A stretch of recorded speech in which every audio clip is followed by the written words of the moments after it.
नमस्कार. मी डॉक्टर यश वेलणकर आणि तुम्ही पाहतात माइंडफुलनेस फॉर हेल्थ हे यूट्यूब चॅनल. या चॅनलमध्ये आपण मानसिक तणावाचे वेगवेगळे प्रकार पाहत आहोत. मानसिक तणावाचे मुख्य प्रकार 3: दडपण, संघर्ष आणि नैराश्य. या प्रत्येक तणावाचे 2-2 उपप्रकार आहेत. नैराश्याचे देखील 2 प्रकार आहेत. नैराश्य म्हणजे भूतकाळात जे काही घडून गेलेलं आहे ते आपल्या मनासारखं झालेलं नसतं, काहीतरी चुकीचं झालेलं असतं आणि त्यामुळे तेच विचार मनात पुन्हा पुन्हा येत राहतात आणि आपण निराश राहतो. अशा प्रकारची जी मनस्थिती त्याला आपण नैराश्याचा तणाव असं म्हणू शकतो. असा नैराश्याचा तणाव येणं हे देखील चांगलं आहे. काही प्रमाणात जर नैराश्याचा तणाव असेल तर आपण आपल्या प्रयत्नांची दिशा बदलवू शकतो. म्हणजेच आपल्याकडून पूर्वी जे काही घडलं आहे त्यामुळे जर आपल्याला यश मिळालं नसेल आणि त्यामुळे नैराश्याचा तणाव असेल तर आपण प्रयत्नांची दिशा बदलवता येईल का? आपण ज्या क्षेत्रात काम करतो आहोत त्यापेक्षा दुसऱ्या क्षेत्रात आपल्याला जाता येईल का? आपण जेथे ज्या जागेवर काम करतो आहोत त्यापेक्षा अन्य ठिकाणी आपण जाऊ शकतो का? आपण ज्या माणसांबरोबर काम करतो आहोत त्यापेक्षा दुसऱ्या माणसांबरोबर आपल्याला काम करायचं आहे का? असं विचार करून आपण आपली भविष्याची दिशा ठरवू शकतो.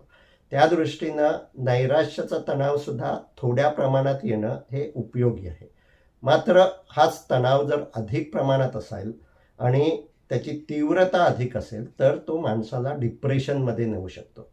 आणि म्हणूनच आपल्यावर कोणत्या प्रकारचा तणाव आहे हे माणसाने आधी लक्षात घ्यायला हवं. असा तणाव सर्वच माणसांवर कधी ना कधी येत असतो आणि त्यामुळे तणाव नाकारण्यात काही अर्थ नाही. आपल्या हातून एखादी गोष्ट चुकीची घडली त्यामुळे येणारा जो अपराधी भाव आहे त्याबद्दल काय करायचं ते आपण गेल्या व्हिडिओमध्ये पाहिलं आहे. नैराश्याच्या तणावाचा दुसरा प्रकार म्हणजे ती जी परिस्थिती असते, दुसऱ्या माणसा आपल्याबरोबर जी काही वागलेली असतात त्याचा परिणाम म्हणून सुद्धा हे अपयश येत राहू शकतं. अशावेळी बऱ्याचदा माणसं ब्लेम गेममध्ये जातात. म्हणजे दुसऱ्या माणसांवर आरोपाची बोटं करत राहतात. तो असं असं वागला म्हणून मला अपयश आलं, तो असं त्याने त्यावेळी मला मदत केली नाही म्हणून मला अपयश आलं.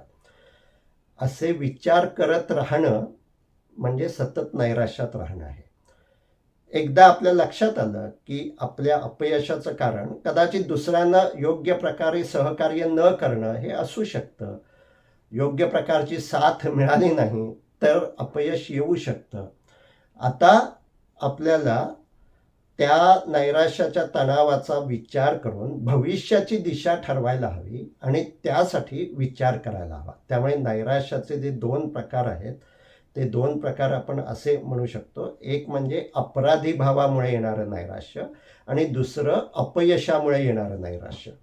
अपयशामुळे येणाऱ्या नैराश्यामध्ये बऱ्याचदा इतरांनी काहीतरी चुका केलेल्या असू शकतात, इतरांनी सहकार्य दिलं नाही असं असू शकतं, पण त्याची जबाबदारी आपण घ्यायला हवी. कारण केवळ दुसऱ्यांवर आरोपाची बोटं दाखवून उपयोग नसतो.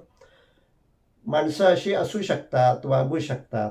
आता अशा माणसांबरोबरच राहून आपल्याला जर यश मिळवायचं आहे तर काय करावं लागेल याचा विचार आपल्याला करायला हवा. आणि म्हणूनच दुसऱ्यांनी समजा चुका केल्या असतील, योग्य काम केलं नसेल, आपल्याला योग्य मदत केली नसेल आणि भूतकाळात असं घडून गेलेलं आहे आणि त्यामुळे आपल्याला जर नैराश्य येत असेल तर आपल्याला वेगळ्या प्रकारे विचार करायला हवा. आणि तो विचार करणं म्हणजे हे जे काही आता घडून गेलेलं आहे त्यामधून मी काय शिकलो, अनुभवातूनच आपण शिकत असतो. आणि त्यामुळे कोणत्या प्रकारच्या माणसांबरोबर काम करायचं नाही. ज्यावेळी आपल्याला ज्यावेळी काही ना काही करायचं असतं त्यावेळी अनेक माणसांची सोबत घ्यावी लागते. एकटा माणूस या जगात फारसं काही करू शकत नाही. आणि जर इतर माणसांची आपल्याला मदत घ्यायची आहे, सहकार्य घ्यायचं आहे तर आपल्याच मनात त्याचे काही निकष ठरवायला हवे. मग ही प्रत्यक्षातलीच मदत असेल असं नाही. आपण व्हिडिओ पाहतो आणि त्या व्हिडिओमधून काही ना काही शिकतो, पण ह्या व्हिडिओमध्ये जे काही सांगितलं जातं ते सगळं योग्य असेलच असं नाही.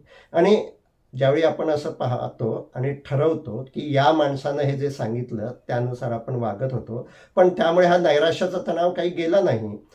उलट मला जे काही साध्य करायचं होतं ते साध्य करता आलं नाही, असं जर होत असेल तर आपल्याला आता व्हिडिओ दुसऱ्या कोणाचं तरी पाहायला हवेत. म्हणजेच आपण जे काही पाहतो आहोत, ऐकतो आहोत, कुणाबरोबर तरी काम करतो आहोत, कुणाचा तरी सल्ला घेतो आहोत, नैराश्याचा तणाव जर असेल तर आपल्याला आपण ज्यांच्याबरोबर काम करतो आहोत त्यापेक्षा दुसरे काही अजून चांगले पर्याय आहेत का हे शोधायला हवं. आता नोकरी करत असताना हे प्रत्येक वेळी शक्य असतंच असं नाही, कारण नोकरीत आपला बॉस कोण आहे हे आपण ठरवू शकत नाही. आणि मग अशा वेळी माझ्या प्रभावाखाली काय काय आहे, मी काय काय अधिक चांगलं करू शकतो, त्यासाठी अधिक कोणाची मदत घेऊ शकतो का, मी माझ्या लेवलला कोणाचं मेंटॉरिंग, ज्यानं यापूर्वी असंच काम केलेलं आहे त्याच्याकडून काही मार्गदर्शन घेऊ शकतो का, असा विचार करून आपण स्वतःवर काम करणं आवश्यक आहे. कारण कारण आपण दुसऱ्याचा स्वभाव बदलवू शकत नाही. आपण कोणाबरोबर काम करायचं, कोणाबरोबर राहायचं हे बदलवू शकतो. आणि हे लक्षात घेऊन नैराश्याचा तणाव जर कमी करायचा असेल तर दुसऱ्या माणसांवर आरोप करत राहणं, त्यांच्यावर ब्लेम करत राहणं हे आपल्याला कमी करायला हवं. तसे विचार मनात येत राहतील, पण तसाच विचार करत राहणं आपल्याला थांबवायला हवं. काही वेळा अशी माणसं बदलणं शक्य असतं, पण प्रत्येक वेळी ते शक्य असतंच असं नाही.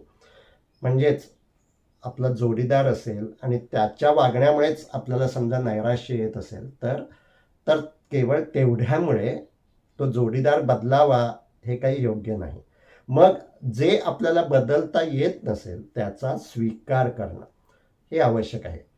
जसं आपण बॉसच्या बद्दल बघितलं तसंच जोडीदाराबद्दल सुद्धा ते जे नैराश्य येतं म्हणजे काय, माझ्या ज्या अपेक्षा आहेत तशी ती व्यक्ती वागत नाही. अशा वेळी माझ्या अपेक्षांमधला काढून टाकणं, म्हणजे त्या व्यक्तीनं असं वागलंच पाहिजे हा जो आहे तो माझ्या मनात निराशा निर्माण करत असतो. आणि तो जर काढून टाकला की दुसऱ्या व्यक्तीनं असं वागलं पाहिजे, पण पण तिला कदाचित ते योग्य वाटत नसेल, तिचा तो स्वभाव नसेल, तिला वेगळ्याच पद्धतीनं वागण्याची सवय झालेली असेल, तर आता तिचा वागण्याचा मला स्वीकार करता यायला हवा. असा जर स्वीकार करता येऊ लागला तर मग त्या वागण्यामुळे माझ्या मनात जो राग येत असतो, अस्वस्थता येत असते, त्याची तीव्रता हळूहळू कमी होऊ लागते. तो राग पूर्णतः जात नाही, पण त्याची तीव्रता कमी होते. रागाच्या भरात आपण बेभान होऊन जे काही बोलतो, वागतो ते हळूहळू कमी होऊ लागतं. आणि मग रागाची जी काही मुळं आपल्या शरीरामध्येच असतात ती जर स्वच्छ करायची असतील तर ज्यावेळी असा राग येतो त्यावेळी लगेच काहीही विचार करत न राहता आत्ता माझ्या मनात राग आहे आणि त्या रागामुळे शरीरात काय बदल होत आहेत त्याकडे लक्ष द्यायचं.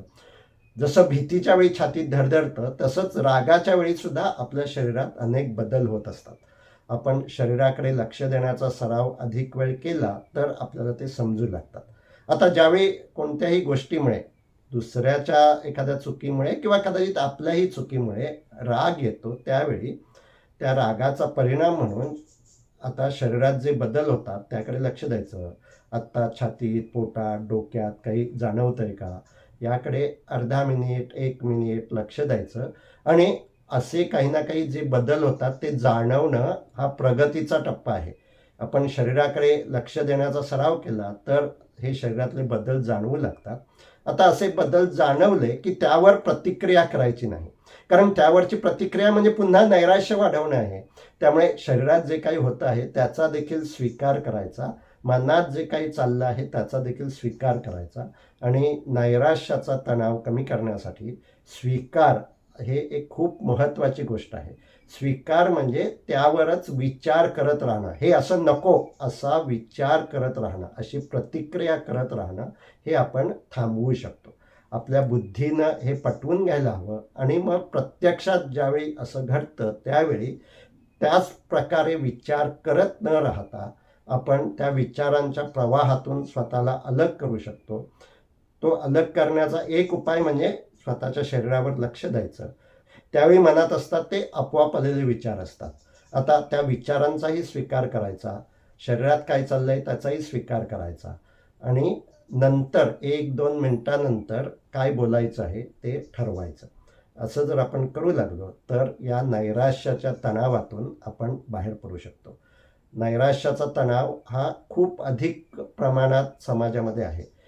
आपल्याशी ज्यावेळी माणसं बोलतात त्यावेळी ती बऱ्याचदा भूतकाळातल्याच गोष्टी बोलत असतात आणि त्या निराशाजनक गोष्टी बोलून त्यांना जे बरं वाटतं ते केवळ तात्पुरतं बरं वाटतं. ते त्यांना पुन्हा पुन्हा बोलावं असं वाटतं, कारण ते जी काही तणाव आहे त्यावर त्यांनी काम केलेलं नसतं. त्यामुळे केवळ बोलून मन मोकळं करणं हे तणावावरचा केवळ एक प्रथमोपचार आहे. पण त्याच्यावरचा खरा उपचार म्हणजे विचारांना सामोरं जाणं, आपोआप येणाऱ्या विचारांचं भान विकसित करणं आणि त्याच पद्धतीनं त्यावर विचार करत न राहणं, हे सर्व प्रकारच्या तणावांवरचा एक उपचार आहे. हे केवळ माहिती घेऊन शक्य होत नाही, त्यासाठी सराव करावा लागतो. अशा सरावासाठी शुभेच्छा. धन्यवाद.